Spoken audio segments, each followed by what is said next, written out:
இரட்சகருமாகிய இயேசு கிறிஸ்துவின் இனிய நாமத்தினால் இந்த சிலுவ தியான கூட்டத்தின் 2வது நாளை நமக்கு தேவன் ஆயத்தம் பண்ணி கொடுத்தபடியினால் இந்த நாளுக்காக ஆண்டவரே என்ன உங்களுடைய பாடுகளை குறித்து தியானிக்க வேண்டும் என்று அவருடைய பாதத்தில் விழுந்து கிடந்தபோது தேவன் அந்த சிலுவை பாடுகளை குறித்து ஒரு காட்சியை காண்பித்தார்.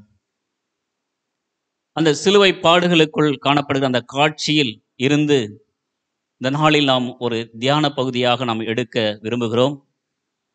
அந்த தியான பகுதி நாம் தியானிக்கும் போது அதற்கு ஆதாரமாக எடுக்கப்பட்ட வசனங்கள் என்ன நம்ம பார்க்கும்போது மத்தேயு எழுதின சுவிசேஷத்தில் இருந்து 27ஆம் அதிகாரம் 50ஆம் வசனத்திலிருந்து 54ஆம் வசனம் வரைக்கும் இந்த நாளில் நாம் தியானிக்க போகிறோம். இந்த நாளில் நாம் தியானத்துக்காக எடுத்துக்கொண்ட அந்த வசனங்கள் மத்தேயு 27ஆம் அதிகாரம் 50ஆம் வசனத்திலிருந்து 54ஆம் வசனம் வரைக்கும் நாம் வாசிக்க கேட்கலாம். இந்த சற்று ஏறக்குறைய 5 வசனங்கள் இதுக்குள் காணப்பட்டாலும் இந்த நாளில் நாம் தியானிக்க போகிற காரியம் இதில் 3 வகையான சம்பவங்கள் காணப்படும் என்றால் பார்க்க முடியும். இதுல இந்த 3 வகையான சம்பவங்கள்ல இன்னைக்கு ஒரு சம்பவத்தை மாத்திரமே இன்னைக்கு நம்ம தியானிக்க போகிறோம். மற்ற 2 சம்பவங்களை இன்னும் வருகிற நாட்களில் அதை இன்னும் நாம் விவரமாக தியானிக்கலாம்.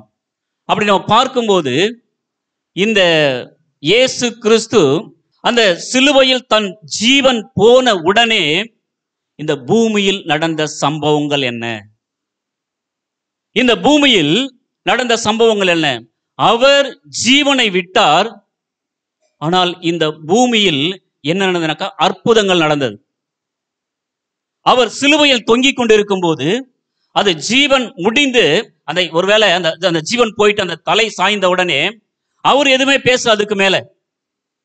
ஆனால் இந்த பூமியின் சத்துவங்கள் பேசியது, இந்த பூமியில் காணப்படுகிற காரியங்கள் பேசியது. அப்படி என்று சொல்லிதான் இந்த 51வது வசனத்தை இன்னைக்கு தான் நம்ம தியானமா எடுத்திருக்கிறோம். அப்பொழுது தேவ ஆலயத்தின் திரைச்சீலை மேல் தொடங்கி கீழ் வரைக்கும் 2ஆக கிழிந்தது, பூமியும் அதிர்ந்தது, கன்மலைகளும் பிளந்தது என்று வேதம் சொல்லுகிறது. இயேசு கிறிஸ்து மரித்த உடனே இந்த பூமியில் நடந்த முதல் அற்புதம் எது என்றால் இதுதான். இயேசு கிறிஸ்து தன் ஜீவனை விட்ட உடனே, இயேசு கிறிஸ்து தன் ஜீவனை நமக்காக அந்த கல்வாரி சிலுவையில் ஒப்பு கொடுத்த அடுத்த நிமிஷமே இந்த பூமியில் ஒரு அற்புதம் நடந்திருக்குமேயானால் அது இதுதான் முதல் அற்புதம். அப்போ இது முதல் அற்புதமாக காண்பித்து கொடுக்கிறது.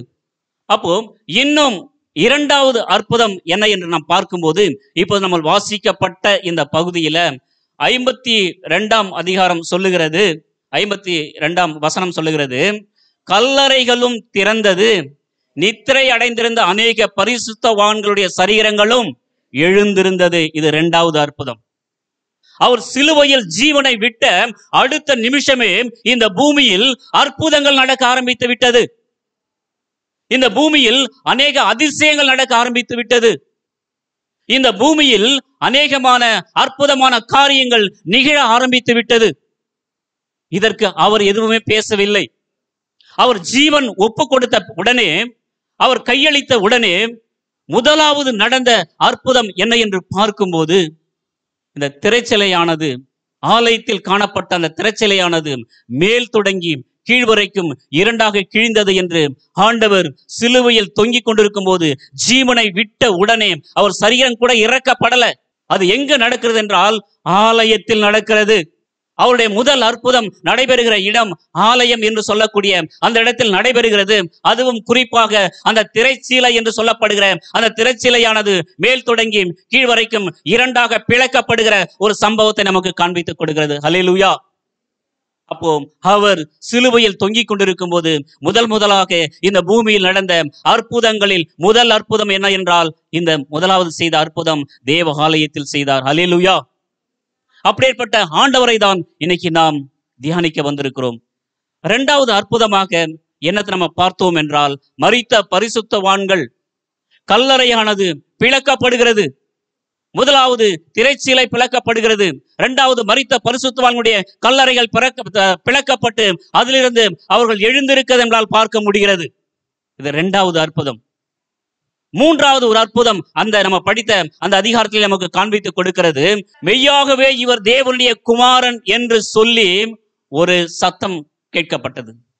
மூன்றாவதாக காரியம் என்னவென்றால், அதிகாரம் பெற்ற, அதிகாரத்தை உடைய அந்த மனிதர்கள் மத்தியில் ஒரு அற்புதம் நடக்கிறது நம்மளால் பார்க்க முடிகிறது.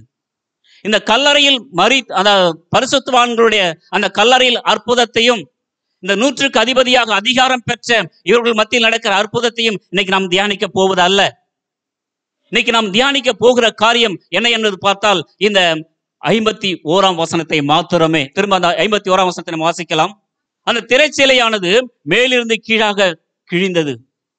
அப்போ இந்த தேவ ஆலயத்தில் தேவன் முதலாவது அற்புதத்தை நிகழ்த்தினார். தன் மரணத்தின் மூலமாக, தன் பாடுகளின் மூலமாக, தான் கொடுத்த ஒப்புவித்த அந்த ஜீவனின் மூலமாக. இன்னும் கூட ஒரு வசனம் நமக்கு தெளிவாக காண்பித்து கொடுக்கிறது. இயேசு கிறிஸ்து இந்த பூமியில் எந்த நோக்கத்தோடு அனுப்பப்பட்டாரோ, இயேசு கிறிஸ்து இந்த பூமியில் எந்த நோக்கத்தோடு அவர் தீர்க்க தரிசனங்கள் அநேக பரிசுத்தவான்கள் சொன்னார்களோ அதை எல்லாவற்றையும் சரியாய் செய்து முடித்தார். அப்படி சரியாய் செய்து முடிக்கும் போதுதான் பரலோகமே அவரை அங்கீகரித்தது என்று வேதம் நமக்கு தெளிவாக சொல்லுகிறது. அவர் சொன்ன பரிசுத்தவான்கள் சொன்ன தீர்க்கதரிசிகள் சொன்ன எல்லா தீர்க்க தரிசனங்களையும் அவர் சரியாய் நிறைவேற்றி முடித்ததனால்தான் அவரை பரலோகம் அங்கீகரித்தது. அவர் மீண்டுமாய் ஜீவனோடு எழும்புவதற்கு தேவன் உதவி செய்தார். ஹல்லேலூயா. இன்னும் அந்த வசனத்தை கூட நம்ம வாசிக்கலாம். அப்போஸ்தலர் 3ஆம் அதிகாரம் 21ஆம் வசனத்தை நம்ம வாசிக்க கேட்கலாம். அப்போஸ்தலர் 3:21. உலக தோற்றம் முதல் தேவன் தம்முடைய பரிசுத்த தீர்க்க தரிசிகள் எல்லாருடைய வாக்கினாலும் உரைத்தவைகள் எல்லாம் நிறைவேறி தீரும் காலம் வருமளவும் பரலோகம் அவரை ஏற்றுக்கொள்ளவே இல்லை. பிதாவாகிய தேவன் ஆண்டவராகிய இயேசு கிறிஸ்துவை இந்த உலகத்திற்கு எந்த நோக்கத்தோடு அனுப்புவேன் என்று சொல்லி பல தீர்க்கதரிசியின் மூலமாக அறிவித்தார். அது சொல்லுகிறது, உலக தோற்றம் முதல், இந்த உலகம் ஆரம்பித்தது முதல் கொண்டு அவரை கொண்டு அநேக தீர்க்கதரிசிகள் தீர்க்க தரிசனமாக உரைத்தார்கள். அந்த உலக தோற்றம் முதல் தேவன் தம்முடைய பரிசுத்த தீர்க்கதரிசிகள் எல்லாருடைய வாக்கினாலும் உரைத்தவைகள் எல்லாம் நிறைவேறி தீரும் காலம் வரைக்கும் அதுல ஒன்று கூட அவர் மீதியாய் வைக்கவில்லை. அவரை குறித்து சொல்லப்படுகிற ஒரு தீர்க்க தரிசனங்கள் கூட அவர் மீதியாய் வைத்துவிட்டு போகல. அவரை குறித்து பிதாவாகிய தேவன் எந்த நோக்கத்தோடு இந்த பூமிக்கு உனக்காகவும் எனக்காகவும் அவரை அனுப்பினாரோ அதில் ஒரு காரியத்தை கூட அவர் விட்டு வைக்காமல் எல்லாத்தையும் நிறைவேற்றி முடித்ததனாலதான் அந்த வசனம் சொல்லுகிறது, எல்லாம் நிறைவேற்றி தீரும் காலங்கள் வருமளவும் பரலோகம் அவரை ஏற்றுக்கொள்ள வேண்டும். அப்ப அப்படி செஞ்சு முடிச்சாதாங்க பரலோகம். அவருக்கே அப்படி ஒரு கண்டிஷன், அப்படி ஒரு காரியங்கள் இருக்குமேனால் இன்று உனக்கும் எனக்கும் என்ன காரியங்கள்? தேவன் உங்களையும் என்னையும் எந்த நோக்கத்தோடு இந்த பூமிக்கு அனுப்பினாரோ அந்த காரியத்தை நிறைவேற்றி முடித்தால்தான் நமக்கு என்ன காண்பித்துக் கொடு, நமக்கு என்ன கிடைக்குனாக்கா அந்த பரலோக ராஜ்யம் காண்பித்துக் கொடுக்க முடியும். அப்படிப்பட்ட தேவன் குமாரன் சிலுவையில் என்ன செய்கிறார் என்றார், தன் ஆவியை ஒப்பு கொடுத்த உடனே தேவாலயத்தில் ஒரு அற்புதத்தை நம்மளால் பார்க்க முடிகிறது. தேவாலயத்தில் ஒரு அதிசயத்தை நம்மளால் பார்க்க முடிகிறது. அப்போ அந்த தேவ ஆலயத்தில் ஏன் அந்த திரைச்சீலை இரண்டாக கிழிக்கப்பட வேண்டும்? ஏன் அந்த திரைச்சீலை இரண்டாக பகுக்கப்பட வேண்டும்? அந்த திரைச்சீலை ஏன் இரண்டாக உடைக்கப்பட வேண்டும்? ஏன் அந்த திரைச்சீலை இரண்டாக பிரித்து அது கிழிக்கப்பட வேண்டும்? ஏன் அதைதான் முதல்ல செய்ய வேண்டுமா? இன்னும் உலகத்துல எத்தனையோ காரியங்கள் எல்லாம் இருக்கிறதே, அங்க எல்லாம் அற்புதம் ஏன் நடக்கல? முதலாவது தேவ ஆலயத்தில் அந்த திரைச்சீலை ஏன் கிழிக்கப்பட வேண்டும்? அப்படி என்று சொல்லி பல கோணங்களில் நாம் இதை தியானிப்பதற்கு சிந்திப்பதற்கு அநேக காரியங்கள் உண்டு. அல்லேலூயா. அப்போ இந்த திரைச்சீலையானது மேல் தொடங்கி என்று வேதம் சொல்லுகிறது. ஒரு வழி திறப்பதற்கு ஒரு அந்த உடைக்கப்படுவதற்கு இந்த திட்டம் எங்க தீட்டப்பட்டது என்றால் மேலே தீட்டப்பட்டது. இந்த திரைச்சீலை கிழிக்கப்படுவதற்கு, இந்த திரைச்சீலை உடைக்கப்படுவதற்கு, இந்த திரைச்சீலை இரண்டாய் பிரிக்கப்படுவதற்கு இந்த திட்டமானது கீழ் நோக்கி உருவாக்கப்படல, மேல் நோக்கி பரலோகத்தில் போடப்பட்ட திட்டமானது இது. இது உனக்காகவும் எனக்காகவும் இது போடப்பட்ட திட்டம். அப்போ இந்த வழியானது எங்கிருந்து ஆரம்பிக்கிறது என்றால் அந்த ஆலயத்தில் திரைச்சீலையில் மேலிருந்து அந்த வழியானது பிறக்கிறது நம்மளுக்கு காண்பித்துக் கொடுக்கிறது. அல்லேலூயா. இந்த வழி எங்கிருந்து உருவாக்கப்பட்டது என்றால் அந்த திரைச்சீலை இரண்டாய் கிழிக்கப்படுவதற்கு எங்கிருந்து ஆரம்பிக்கப்படுகிறது என்றால் மேலிருந்து கீழாக நமக்கு அந்த வழி ஆரம்பித்து கொடுக்கிறத நம்மளால் பார்க்க முடிகிறது. அல்லேலூயா. அப்போ அந்த ஜீவன் விட்ட உடனே முதல் அற்புதம் எங்கு நடந்தது என்றால் ஆலயத்தில் நடந்தது. அந்த ஆலயத்திலும் அதுவும் குறிப்பா திரைச்சீலையில் நடந்ததாக நமக்கு காண்பித்து கொடுக்கிறது. ஏன் இந்த திரைச்சீலை இரண்டாக கிழிக்கப்பட வேண்டும்? ஏன் இந்த திரைச்சீலை இரண்டாக உடைக்கப்பட வேண்டும்? அதற்குள் என்ன இருக்குது? ஏன் இந்த காரியத்தை ஆண்டவர் முதலாவது செய்ய வேண்டும் அப்படி என்று சொல்லி நாம் பார்க்கும்போது இதற்குள் நிறைய காரியங்கள் நமக்கு காண்பித்து கொடுக்கிறது. அப்போ அந்த திரைச்சீலை கிழிக்கப்பட வேண்டியது அவசியமா? அந்த திரைச்சீலை கிழிக்கப்பட்டே ஆக வேண்டுமா? அப்படியெல்லாம் என்று சொல்லி நாம் அநேக கேள்விகளை எழுப்பலாம். ஆனால் அந்த திரைச்சீலை ஏன் கிழிக்கப்பட்டதனுடைய நோக்கம் என்ன என்பதுதான் இன்னைக்கு நாம தியானிக்க போகிறோம். அந்த திரைச்சீலை எதற்காக கிழித்தார் என்பதை, ஏன் மேலிருந்து கிழிக்கப்பட்டது என்பதை அதுதான் இன்னைக்கு நம்ம தியானிக்க போகிறோம். அல்லேலூயா. அதற்கு என்ன காரணங்கள் கிழிக்கப்பட்டது என்று நாம் பார்க்கும்போது எபிரேயருக்கு எழுதின நிருபம் 9ஆம் அதிகாரம் 2வது வசனத்தை நாம் வாசிக்கலாம். எபிரேயர் 9ஆம் அதிகாரம் 2வது வசனம். இந்த திரைக்கு மறைவில மகா பரிசுத்த ஸ்தலம் இருக்குது. அந்த பரிசுத்த ஸ்தலத்துல இந்த 3 வகையான காரியங்கள் அதுக்குள்ள இருக்குது. முதலாவது காரியம் என்ன இருக்குது என்றால் குத்து விளக்கு இருக்குது. இரண்டாவது காரியம் என்ன இருக்குது என்றால் என்ன இருக்குது? மேஜை இருக்குது. அதுக்கு அடுத்த காரியம் என்ன இருக்குது? தேவ சமூகத்து அப்பம் இருக்குது. அப்ப இந்த 3 காரியத்தையும் இந்த திரையானது மறைத்து வைத்திருந்தது. இந்த 3 காரியத்தையும் இந்த திரையானது மறைத்து வைக்கப்பட்டிருந்தது. இந்த மறைத்து வைத்திருந்த இந்த திரையை கிழிப்பதற்கு, அதை இரண்டாய் பிளப்பதற்கு ஒரே அதிகாரம் படைத்தவர் யார் மாத்திரம் என்றால் அந்த சிலுவையில் தொங்கி கடைசி வார்த்தை வரைக்கும் தன்னுடைய பிதாவுடைய சித்தத்தை நிறைவேற்றி முடித்த ஆண்டவராகிய இயேசு கிறிஸ்து அவர் ஜீவனை விட்ட உடனே முதலாவது நடந்த அற்புதத்தின் இடம் எது என்றால் அந்த திரைச்சீலை. அல்லேலூயா. ஏன் கிழிக்கப்பட்டது என்றால் அது உனக்காகவும் எனக்காக மாத்திரமே. ஏன் என்றால் அந்த மகா அந்த பரிசுத்த ஸ்தலத்துக்குள் போக வேண்டும் என்றால் அந்த திரைச்சீலையானது ஒரு தடுப்பு சுவராக காண்பித்து கொடுத்தது. அந்த திரைச்சீலையானது ஒரு மறைப்பாக காண்பித்து கொடுத்தது. ஏனென்றால் முதலாவது அந்த திரைச்சீலை கிழிக்கப்படும் போது நம்முடைய கண்களுக்கு முதலாவது தெரிகிற காரியம் என்னவென்றால் குத்து விளக்கு. நமக்கு கண்ணுக்கு முதலாக தெரிகிற காரியம் என்னவென்றால் குத்து விளக்கு. அந்த குத்து விளக்குடைய பர்பஸ், தேவைகள் என்ன இருக்குது? அது என்ன செய்ய போகுது என்றால் அது ஒளியை கொடுக்க வேண்டும். அந்த இடத்தில் ஒளியை கொடுக்க வேண்டும். அந்த ஒளி எங்க இருக்குனாக்கா திரை போட்டிருக்கிறதுனால அது நீயும் நானும் பார்க்க முடியாது. நீயும் நானும் பார்க்க முடியாது. யார் மாத்திரமே பார்க்க முடியும் என்றால் ஆசாரியர்கள் மட்டுமே பார்க்க முடியும். அந்த ஒளியை ஆசாரியர்கள் மட்டுமே அதை தரிசிக்க முடியும். ஆசாரியர்கள் மட்டுமே அதை உணர முடியும். ஆசாரியர்கள் மட்டுமே அந்த வெளிச்சத்தில் நடக்க முடியும். ஆசாரியர்கள் மட்டுமே அதை உணர முடியும். ஆசாரியர்கள் மட்டுமே அதை பயன்படுத்த முடியும். ஆசாரியர்கள் மட்டுமே அதை உபயோகப்படுத்த முடியும். அப்படியேற்பட்ட மகத்துவம் உள்ள அந்த குத்து விளக்கை அவர் சிலுவையில் செய்த முதல் அற்புதம் ஏன் ஆலயத்தில் செய்யப்பட வேண்டும் என்றால் நீங்களும் நானும் அந்த குத்து விளக்கின் வெளிச்சத்தில் நாம் பிரகாசிக்க வேண்டும் என்பதற்காக அவர் அந்த திரைச்சீலையை, இது கீழ்நோக்கி போடப்பட்ட திட்டம் அல்ல, மேல் நோக்கி பிதாவாகிய தேவனிடத்திலிருந்து பிறந்த அந்த திட்டமானது. அதனால்தான் மேலிருந்து வந்த அந்த திட்டம். அதனால்தான் அந்த திரைச்சிலையானது மேலிருந்து கிழிக்கப்பட்டது. மேலிருந்து கிழித்தது யார் கிழித்தார் என்றால், உனக்காகவும் எனக்காகவும் ஆண்டவராகிய இயேசு கிறிஸ்து தன் ஜீவனை முடிந்தது, எல்லாம் முடிந்தது, ஒப்பு கொடுத்தேன் என்று சொல்லி கடைசி எல்லாவற்றையும் செய்து முடிக்கும் போது உனக்காகவும் எனக்காகவும் சிலுவையில் செய்யப்பட்ட அந்த காரியங்கள் நிறைவேற்றி முடிந்தவுடனே வழி ஆட்டோமேட்டிக்காக திறக்க நம்மளால் பார்க்க முடிகிறது. ஹல்லேலூயா. ஆட்டோமேட்டிக்கா திறக்குது வழி. இது எதனால் நடந்தது? சிலுவையின் மூலமாக நடந்தது. இது எதனால் நடந்தது? சிலுவையின் பாடுகள் மூலமாக நடந்தது. இது எதனால் நடந்தது? சிலுவையின் இரத்தத்தினால் நடந்தது. இது எதனால் நடந்தது? இயேசு கிறிஸ்துவின் ஜீவனால் நடந்தது. அவர் ஜீவனை விட்ட உடனே முதலாவது அற்புதம் எங்க நடந்தது என்றால் ஆலயத்தில் நடந்தது. ஆலயத்தின் திரைச்சிலையில் நடந்தது. உனக்காகவும் எனக்காகவும் மறைக்க வைக்கப்பட்டிருந்த எல்லா காரியத்தையும் வெளியில் கொண்டு வந்து அதை நமக்கு காண்பிப்பதற்காகத்தான் தேவன் ஒரே பேரான குமாரனை உனக்காகவும் எனக்காகவும் கொடுத்து அந்த திரைச்சிலையை இரண்டாக கிழித்தார். ஹல்லேலூயா. அந்த வெளிச்சத்தில் நாம் நடப்பதற்காகத்தான்.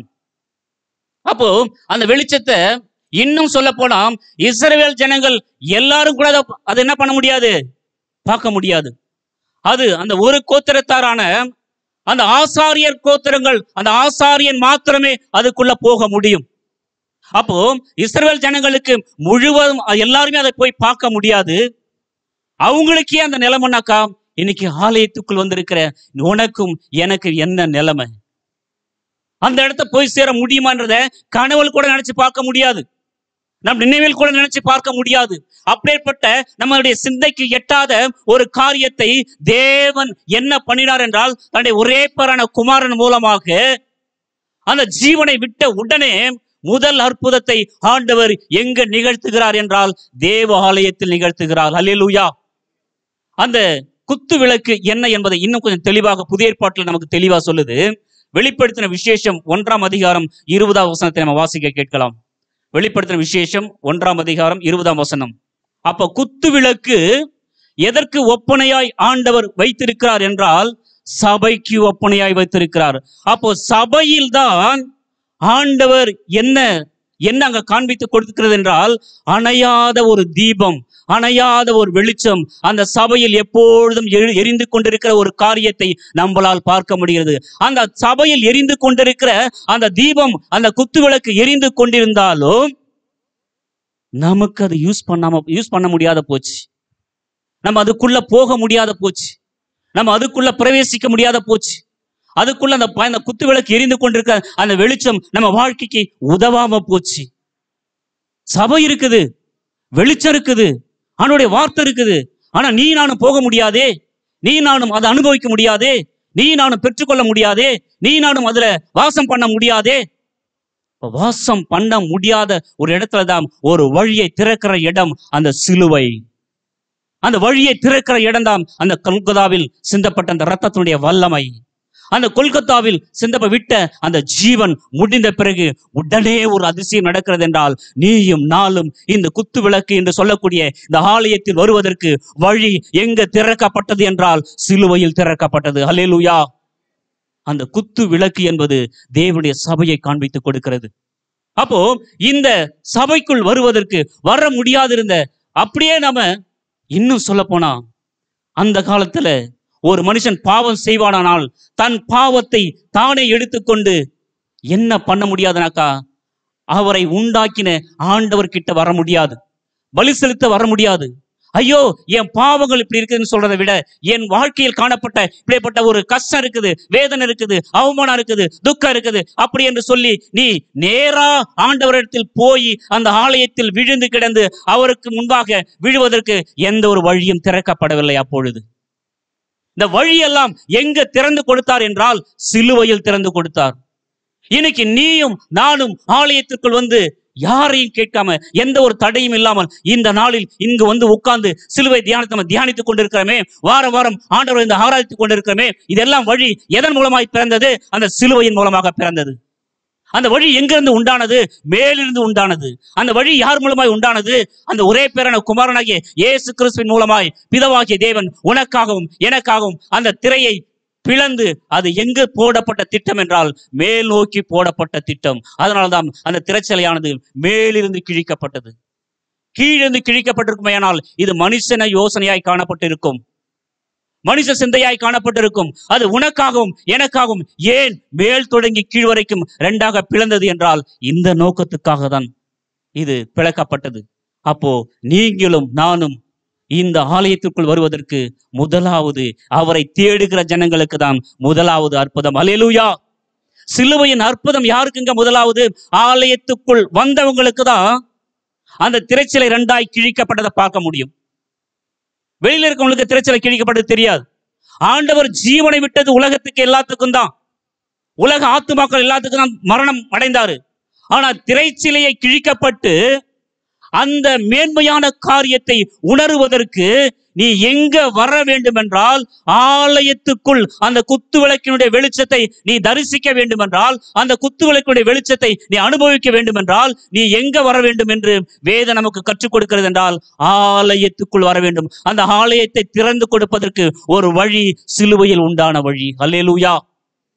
அந்த வழியை தான் இன்னைக்கு நம்ம தியானித்துக் கொண்டிருக்கிறோம். சரி, முதலாவது நமக்கு குத்து விளக்கை காண்பித்துக் கொடுத்தார். இரண்டாவது என்ன காண்பித்துக் கொடுக்கிறார் என்று நம்ம பார்க்கும்போது அந்த தேவ சமூகத்து அப்பம் என்று சொல்லப்படுகிறது. இதுவும் அதுக்குள்ளதான் இருக்குது, அந்த அறைக்குள்ளதான் இருக்குது. சரி, அந்த தேவ சமூகத்து அப்பம் என்று சொல்லி லேவியராகமம் 24:6 நம்ம வாசித்தோம். திரும்ப அதை வாசிக்கலாம். அந்த அப்பத்தை என்ன பண்ணணும்னாக்கா, அந்த மேஜையில் மேல் இருக்கிற அந்த அப்பம், அவைகளை நீ கர்த்தருடைய சந்நிதியில் பரிசுத்தமான மேஜையின் மீது 2 அடுக்காக, 2 அடுக்கு, இங்க ஒரு அடுக்கு இங்க ஒரு அடுக்கு, அந்த மேஜை மேல என்ன பண்ணாக்கா அந்த அப்பத்தை அடுக்கி வைக்கணும். அதுவும் கணக்கு கூட சொல்லுது, ஒரு அடுக்குல எத்தனை அப்பம் இருக்கணும் என்று சொல்லி அது சொல்லுகிறது. மேஜையின் மேல் 2 அடுக்காக, ஒவ்வொரு அடுக்கில் அவ்வாறு அப்பம் இருக்கும்படியாக வைத்து, ஒரு அடுக்குல 6 அப்பம் இருக்கணும், இன்னொரு அடுக்குல 6 அப்பம் இருக்கணும். அப்போ 2 மேஜையில் மேல என்ன காண்பித்து கொடுக்குதுனாக்கா 2 அடுக்கான அப்பங்கள், அதுக்கும் எண்ணிக்கை கரெக்டா இருக்குது. இந்த அப்பத்தை யார் மாத்திரம் தொட முடியும்? ஆசாரிகள் மட்டும்தான் தொட முடியும். ஆசாரிகள் மட்டும்தான் அதை பிசைய முடியும், மாவை பிசைய முடியும். ஆசாரிகள் மட்டும்தான் அந்த அப்பத்தை உருவாக்க முடியும். ஆசாரிகள் மட்டும்தான் அந்த அப்பத்தை புசிக்க முடியும். ஆசாரிகள் மட்டும்தான் அந்த அப்பத்தை மாற்றி மாற்றி வைக்க முடியும். அந்த ஆசாரிகள் மட்டும்தான் அந்த அப்பத்தை தொட முடியும். ஏன், இன்னும் சொல்ல போனா பார்க்க கூட முடியும். அந்த அப்பத்தை பார்ப்பதற்கு அதிகாரம் படைத்தவர்கள் ஆசாரியர்கள் மட்டுமே. நீ நானும் பார்க்க முடியாது, நீ நானும் அதை சிந்தனையில் கூட நினைச்சு பார்க்க முடியாது. சரி, அப்படிப்பட்ட அந்த அப்பம் எதை குறிக்கிறது அப்படி என்று நம்ம பார்க்கும்போது, அந்த மேஜை சமூகத்து அப்பம் என்று சொல்லக்கூடிய அந்த மேஜை என்பது இந்த வேதத்தை குறிக்கிறது. அந்த 6 இன்னொரு 6 அவ்வாறாக 2 அடுக்குன்னு சொல்லப்படுது இல்லையா? இந்த வேதத்தின் எத்தனை புத்தகங்கள் இருக்கு? உள்ள 66 இருக்குது. 6 6 இத 6 6 ஒரு பேப்பர்ல எழுதி பார்த்தீங்கன்னாக்கா 66. அந்த மேஜை மேல் வைக்கப்பட்டிருக்கிற அந்த அப்பங்கள் எப்படி 66 நமக்கு காண்பித்து கொடுக்கிறதோ, இந்த வேதத்தில் காணப்படுகிற புத்தகங்கள் நமக்கு 66 காண்பித்து கொடுக்கப்படுகிறது. இந்த 66 என்ற புத்தகத்தை நீயும் நானும் பார்க்க வேண்டும் என்றால், ஒரு ஆண்டவராகிய இயேசு கிறிஸ்து தன் ஜீவனை அந்த பலியில் ஒப்பு கொடுத்து அவர் எல்லாம் முடித்த உடனே அவர் குத்து விளக்கின் வெளிச்சத்தை மாற்றும் காண்பித்து கொடுப்பதற்காக அந்த திரையை கிழிக்கவில்லை. இரண்டாவது அவர் காண்பித்து கொடுத்த காரியம் என்னவென்றால், இந்த வேத புத்தகம் உன் கையிலும் என் கையிலும், அன்றைக்கு ஆசாரிகள் மத்தியிலும் அவர் கையில் மாத்திரம் அதாவது எடுத்து பயன்படுத்தப்பட்ட அந்த சமூகத்து அப்பம் என்று சொல்லக்கூடிய அந்த வேதமான 66 அப்பமானது இன்னைக்கு உன் கைக்கும் என் கைக்கும் இன்னைக்கு வந்திருக்கிறது என்றால் இது சாதாரணமான ஒரு காரியம் அல்ல. அந்த அப்பத்தை நம்ம கண்ணால கூட பார்க்க முடியாதுங்க. ஏன், ஒரு திரைச்சீலை என்னப்பட்டிருக்கிறது, குறுக்காக போடப்பட்டிருந்தது, யாருமே பார்க்க முடியாது. இன்னும் சொல்ல போனா இஸ்ரவேல் ஜனங்களே பார்க்க முடியாது. அவங்களுக்கே அந்த நிலைமைனாக்கா புறஜாதியா காணப்பட்ட நீங்களும் நானும் என்ன சொல்லவே முடியாது, அந்த ஓரம் கூட போய் நிக்க முடியாது. அப்போ அப்படி அந்த 66 என்று சொல்லக்கூடிய 6+6 அவ்வாறாக அந்த அப்பத்தை அந்த மேஜையின் மேல் அடுக்கி வைத்தது போல இந்த காகிதம் என்று சொல்லக்கூடிய இந்த மேஜையின் மீது அவருடைய வார்த்தையை 66 புத்தகங்களை அவர் அடுக்கி உனக்காகவும் எனக்காகவும் அடுக்கி கொடுத்திருக்கிறார். இதெல்லாம் எது மறைத்து வைத்திருந்தது என்றால் அந்த திரைச்சீலை மறைத்து வைத்திருந்தது. அதற்காகத்தான் ஆண்டவராகிய இயேசு கிறிஸ்து சிலுவையில் மரித்து ஜீவனை விட்ட உடனே அங்கு நடந்த காரியங்கள் என்ன என்றால், முதலாவது அற்புதம் எங்க நடக்க வேண்டும் என்று சொல்லி அவர் விரும்பினார் என்றால் தன்னுடைய ஆலயத்தில் நடக்க வேண்டும் என்று சொல்லி விரும்பினார். அப்போ இதெல்லாம் பார்க்க வேண்டும் என்றால் அந்த திரைச்சீலை கிழிக்கப்படுகிற ஒரு இடத்திற்கு வந்தால் மாத்திரமே இதை எல்லாவற்றையும் நம்மளால் பார்க்க முடியும். இந்த திரைச்சீலை உடைக்கப்படுகிற ஒரு இடத்திற்கு வந்தால் மாத்திரமே நீ இதையெல்லாம் அனுபவிக்க முடியும். அப்போ இன்னைக்கு ஏன் நாம் பார்க்கிறோம், இந்த 66 புத்தகங்களும் இன்னைக்கு உன் கைக்கும் என் கைக்கும் இன்னைக்கு அதனுடைய மதிப்பு தெரியாம போயிடுச்சு. ஏன்னா அதற்காக ஒருவர் ஜீவனை விட்டு இருக்கிறார். அப்போ ஏன் இந்த திரைச்சீலை கிழிக்கப்பட வேண்டியதுடைய நோக்கம் என்ன என்பதை நாம் தியானித்துக் கொண்டிருக்கிறோம். ஏன் அது கிழிக்கப்பட வேண்டும், ஏன் உடைக்கப்பட வேண்டும், ஏன் அது இரண்டாக பிளக்கப்பட வேண்டும்? பிளந்தால்தான் அது வெளியில வரும். அது வெளியில கொண்டு வருவதற்கு ஒரு ஜீவன் போக வேண்டும், ஒரு பலி செலுத்தப்பட வேண்டும், ஒரு அடிக்கப்பட வேண்டும், ரத்தம் சிந்தப்பட வேண்டும். அப்போ இன்னைக்கு நீங்களும் நானும் இந்த 66 புத்தகங்களை நாம் கையில் வைத்திருக்கிறோமே என்றால் இந்த சமூகத்து அப்பத்தை அன்னைக்கு ஆசாரிகள் மாத்திரமே பயன்படுத்த முடியும். ஆசாரிகள் மாத்திரமே அதை உபயோகப்படுத்த முடியும். ஆசாரிகள் மாத்திரமே அதை பயன்படுத்தி அதுக்குள்ள என்ன இருக்கிறத என்று பார்க்க முடியும். இன்னைக்கு நீங்களும் நானும், இன்னும் ஏன் சொல்ல போனாக்கா இன்னைக்கு உலகத்துல எத்தனை மொழிகள் இருக்குதோ அத்தனை மொழி என்று சொல்லக்கூடிய அநேக மொழிகள்ல இந்த வேதமானது என்ன பண்றதுனாக்கா நமக்கு கொடுக்கப்பட்டிருக்குது. இதெல்லாம் எதன் மூலியமாய் வந்தது? சிலுவையின் மூலமாய் வந்தது. சிலுவையில் சிந்தப்பட்ட அந்த ஜீவன் மூலமாக நமக்கு கிடைக்கப்பட்டது.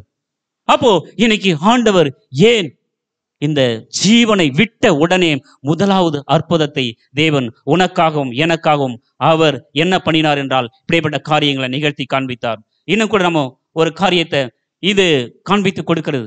முதலாவது குத்து விளக்கு, அவருடைய வெளிச்சம், அவருடைய சபை பிரகாசிக்கிற இடம் எது என்றால் குத்து விளக்கில் தான் வெளிச்சத்தை பார்க்க முடியும். சபையில தான் வெளிச்சத்தை பார்க்க முடியும்.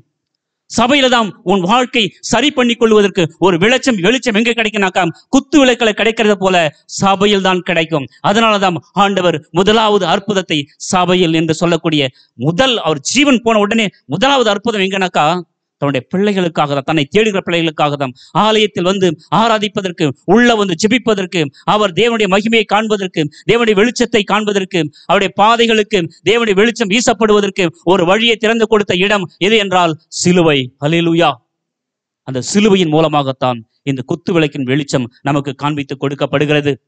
இந்த வேத வசனமானது, வேத வார்த்தையானது நம்முடைய கரங்களுக்கு கொடுக்கப்பட்டிருக்கிறது. அப்ப இப்படிப்பட்ட காரியங்கள் எல்லாமே முதல் அற்புதம் என்று நாம் எடுத்துக்கொள்ளப்பட முடியும். அப்ப இப்படிப்பட்ட காரியங்களை நாம தியானித்துக் கொண்டிருக்கிறோம். இன்னும் அடுத்த ஒரு அறைக்கு நாம போகும்போது அதே எபிரேயர் எழுதின நிருபத்திலிருந்து 9ஆம் அதிகாரம் 7ஆம் வசனத்தை நம்ம வாசிக்க கேட்கலாம்.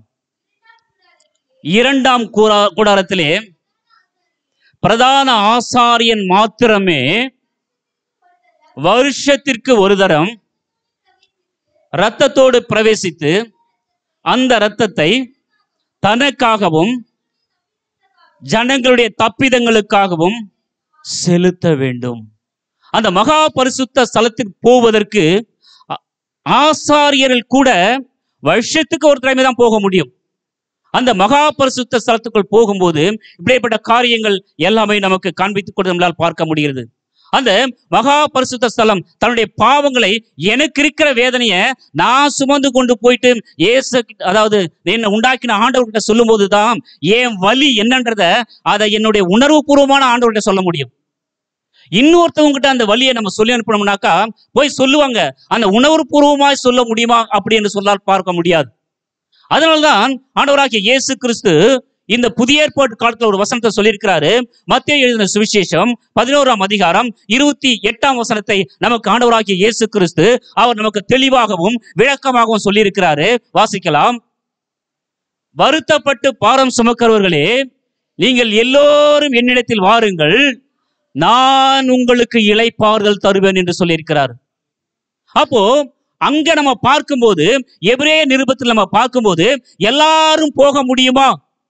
எல்லாரும் நம்முடைய தேவைகளை கொண்டு போய் அவர் பாதத்தில் ஒப்பு கொடுக்க முடியுமா? எல்லாரும் நம்முடைய தேவைகளை, நம்முடைய பிரச்சனையில் கொண்டு போய் அவருடைய சமூகத்தில் நாமளே எடுத்துட்டு போய் வைக்க முடியுமா?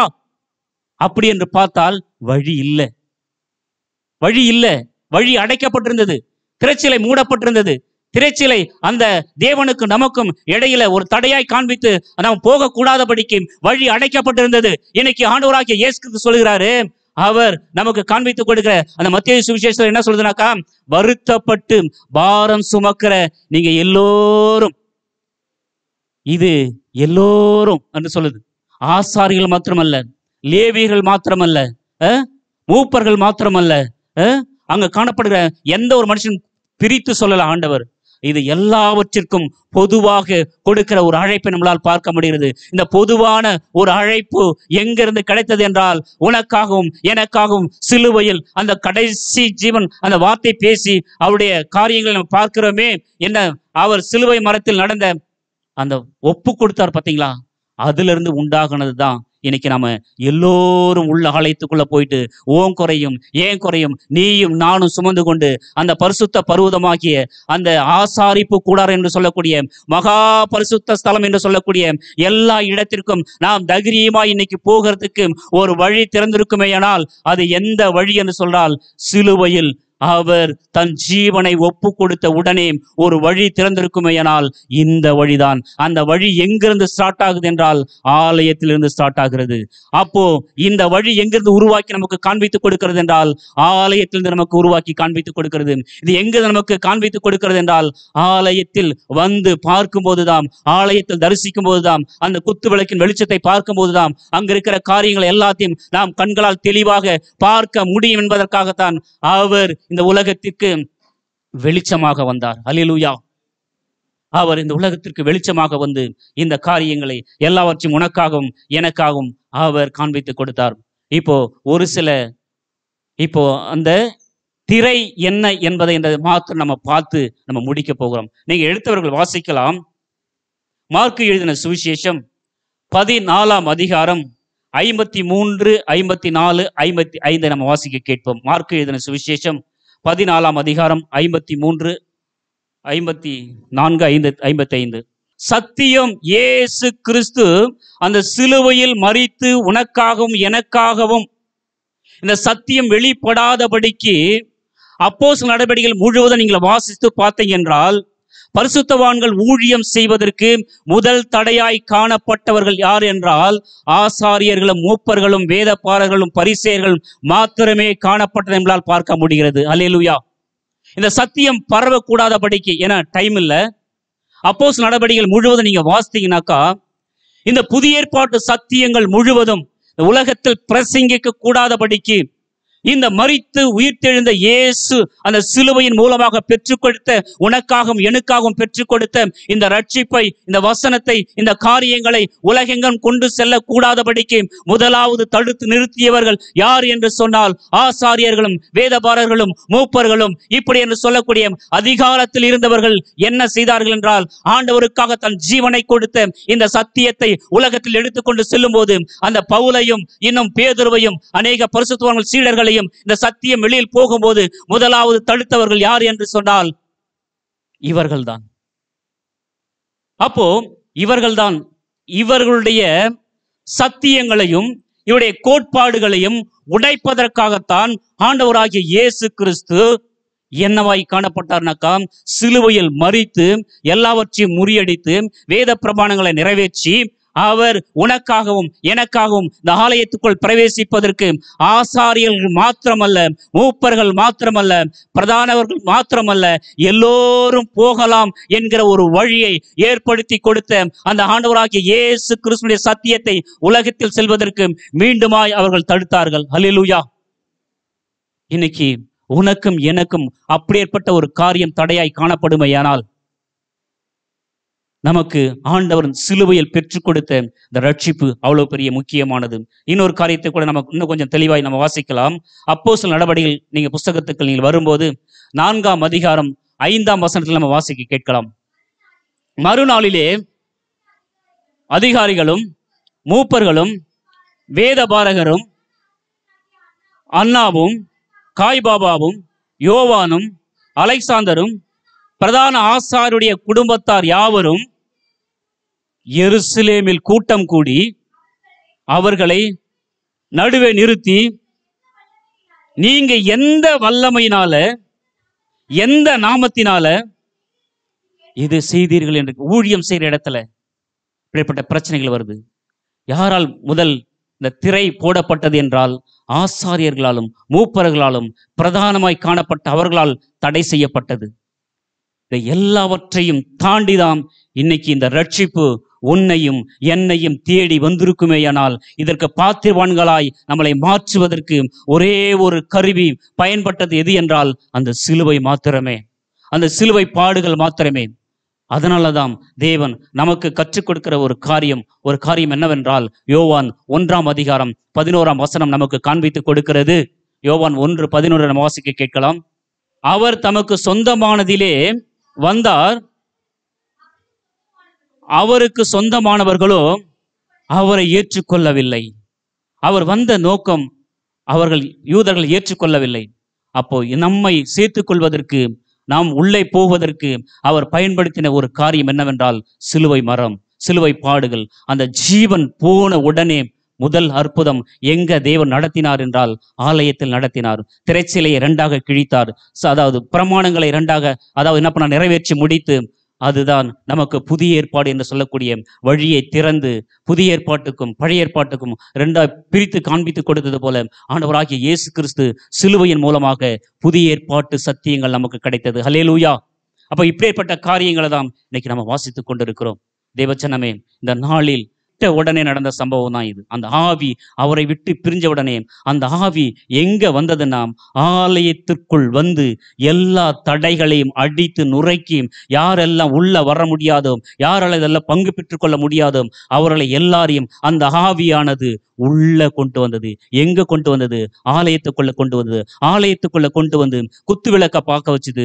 குத்து விளக்க பார்க்க வச்சதும் அல்ல, சமூகத அப்பத்தை பார்க்க வச்சுது. இதை பார்ப்பதற்காக மாத்திரமல்ல, அனுபவிப்பதற்காகவும் இதை நம்மை பயன்படுத்தது இந்த ஜீவ ஆவி. அந்த ஆவி இன்னைக்கு நம்ம மத்தியிலும் உலாவிக் கொண்டிருக்கிறது. அந்த ஆவி உன்னையும் என்னையும் அது பயன்படுத்துவதற்காகத்தான் அது உலாவிக் கொண்டிருக்கிறது. அந்த மரித்து உயிர்த்தெழுந்த இயேசு ராஜசிங்கத்தினுடைய ஆவி இந்த நாளில் நம்மோடு கூட, நம்ம குடும்பத்தோடு கூட, நம் சபையோடு கூட, நம்முடைய ஊழியங்களோடு கூட அது கிரியை செய்வதற்கு பிரயாசப்பட்டு கொண்டிருக்கிறது. அதை நாம் பெற்றுக்கொள்வோம். தேவன் இந்த ஆவியை விட்ட நோக்கத்தை இந்த நாளில் ஒரு அதிசயத்தை நமக்கு காண்பித்து கொடுத்திருக்கிறார்.